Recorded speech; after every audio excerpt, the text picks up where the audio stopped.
41 దినములు నీ దీక్షను పడితిరో, నా గొంతు గానాలు నీకే వినిపిస్తిరో. అన్ని వదిలి నేను నీ పూజను చేస్తిరో, నన్ను నేను మరచి నీ సేవలో ఉంటిరో.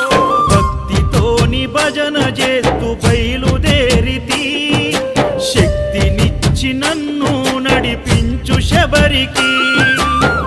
నేను అలసిపోతిని నిన్ను చూడలేనని, నీ భక్తుడైనా నే బాటసారిని. క్షణముండలేను తండ్రి నేను తల్లడిల్లిపోతి, ఈ పాదయాత్రలో నీ దరి కాననైతిని. ఎంత దూరం